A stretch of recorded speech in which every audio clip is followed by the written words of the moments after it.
এই যে আমি মাথা চুলকোতে চুলকোতে বেরিয়ে চলে এসেছি বাড়ি থেকে। আসলে মনটা বাড়িতে একদমই ঠিক ছিল না। ভাবছিলাম কী হচ্ছে দেখব।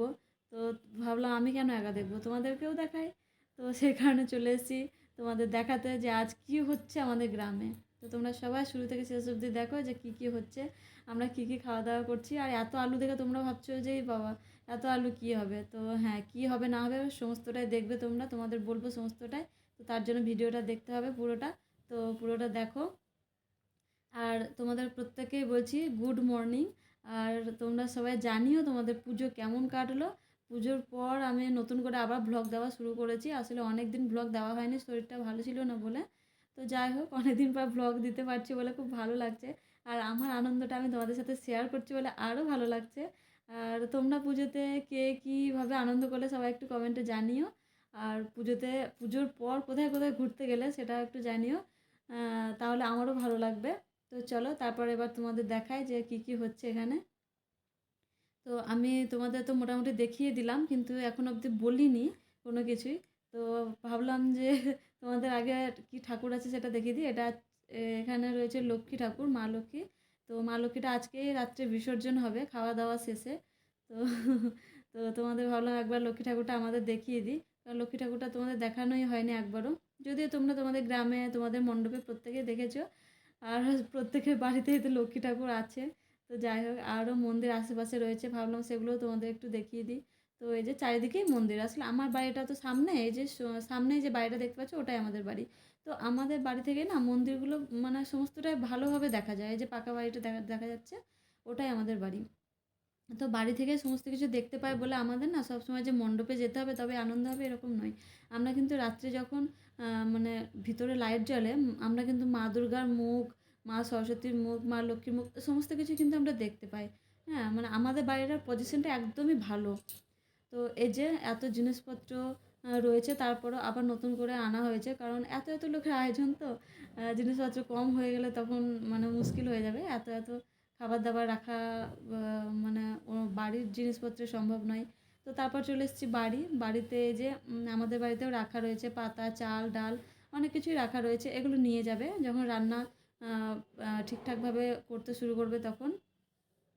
তো তোমাদের তো দেখিয়ে এলাম যে তেল দিয়ে দিয়েছে কড়াইয়ে। আর এই যে আমি বাড়ি এসে কলা খেতে শুরু করেছি। মা কলাগুলো এনে রাখলো।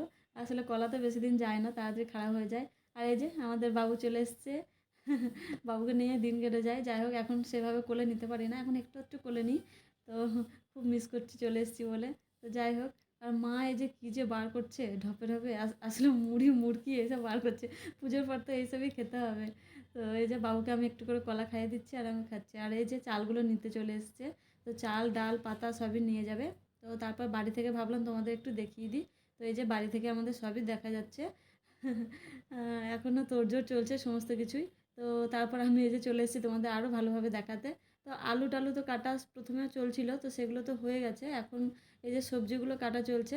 তো সবজি রয়েছে ফুলকপি, কুমড়ো, লাফা, আমড়া। ও মাই গড! এত আমড়া কী হবে? আচ্ছা, আমড়া দিয়ে কী হবে তোমরা একটু জানিও। আমড়ার টক হবে নাকি আমড়ার চাটনি হবে? আমিও দেখতে চাই তোমাদের সাথে মেলে কি না। তো অবশ্যই কমেন্ট করে জানাবে। আর আমি ভাবছি আমি তো ভ্লগ করতে এসেছি, কিন্তু এরা আমাকে না বসিয়ে দেয় সবজি কাটতে। তো আর এই যে মিক্সি করছে ওইদিকে। তো আমি খুব মানে খুশি দেখে আর কি, যে এত লোকে কাটাকাটি করছে। আর এই যে আমাদের বাবু আমড়া খাচ্ছে।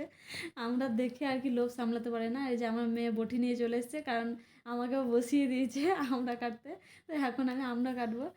আসলে ওই বলে না, দশে মিলে করি কাজ হাঁড়ি জিতে নাহি লাজ। তো খুব ভালো লাগে সবাই মিলে একই রকম কাজ করতে, মানে একসঙ্গে কাজ করতে। তো এই যে আমি আমড়া তোমাদের দেখাচ্ছি। আমড়া মাখা তোমরা কে কে খেতে ভালোবাসো সেটাও জানিও।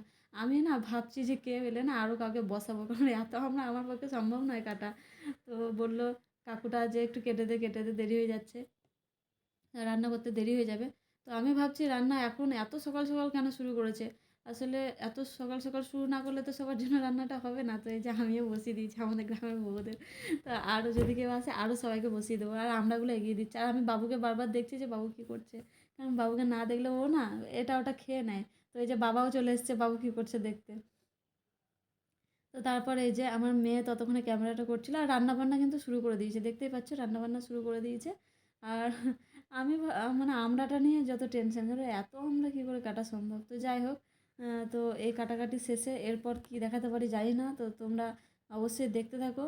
আর যারা নতুন দেখছো তাদের যদি ভালো লাগে আমার ব্লগটা, তো অবশ্যই অবশ্যই অবশ্যই ফলো করে দিও, শেয়ার করে দিও। হ্যাঁ, আর শেয়ার করে দিও কিন্তু। আমরা কাটা শেষ হলেই চান করতে যাব ভাবছি, কিন্তু এদিকে শেষ হলে তবে যেতে পারবো। আর আমি কাটতে কাটতে না বারে বারে বাবুকে দেখতে হচ্ছে। আর আমার মেয়ে যেহেতু ক্যামেরা করছিল বাবুকে দেখতে পাচ্ছিল না। ও মা, ও এখনও হামড়া খেয়ে যাচ্ছে, অম্বল হয়ে যাবে তো। বাচ্চা তো, এত আমরা খাওয়া ঠিক নয়। কিন্তু আসলে দাঁত বেরিয়েছে বলেই খেতে পারছে, নাহলে কিন্তু পারতো না। এই যে আর একটা বউকে বসিয়ে দিয়েছি, আর অনেকেই চলে এসছে এবার।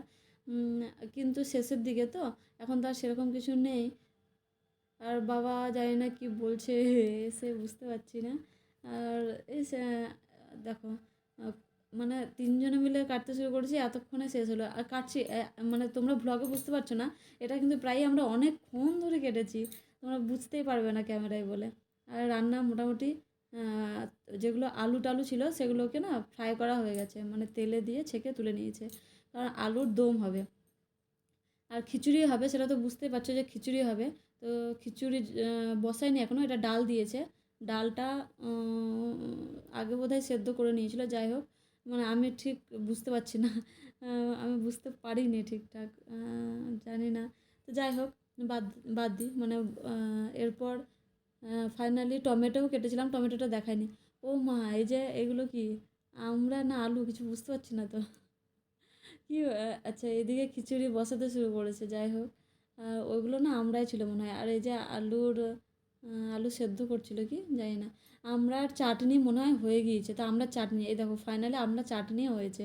তো আমরা টক নয়, আমি ভাবলাম আমরা টক হবে, যাই হোক আমরা চাটনি হয়েছে। আর হয়েছে আলুর দম আর খিচুড়ি। সবাই মিলে রান্না করছিল, ভালো লাগছিল দেখতে। আর মনটা এখানেই পড়েছিল। আমি না বারবার বাড়ি যাচ্ছি আর আসছি, বাড়ি যাচ্ছি আর আসছি। আর এই যে আলুর দম, ওয়াও, লাল লাল আলুর দম হয়েছে, লাল লাল, দেখে লোভ লাগছে। আর খাওয়ার সময় কিন্তু আলুর দমটা দারুণ হয়েছিল খেতে। খিচুড়িটায় লবণ একটু কম হয়ে গেছিলো, যখন খেয়েছিলাম তখন বুঝতে পেরেছিলাম। আসলে ব্লগটা তো পরে এডিট করছি, তাই খাওয়া দাওয়ার পর তো বুঝতে পেরেছিলাম আর কি। তো এই যে এটাই হচ্ছে আমার বাবা। আগেই বলেছি যে বাবা রান্নাবান্না করতে খুব ভালোবাসে, বাবা রান্নাবান্না খুব ভালো করে। তো বাবা একা করেছে এরকম নয়, বললে ভুল হবে, সবাই মিলে রান্না করেছে। তারপর এই দেখো, চান টান করে খাওয়া দাওয়া করে ঘুম টুম মেরে এই দেখো সন্ধে হয়ে গেছে, এখনও রান্না করছে, দেখো বুঝতে পারছো তো।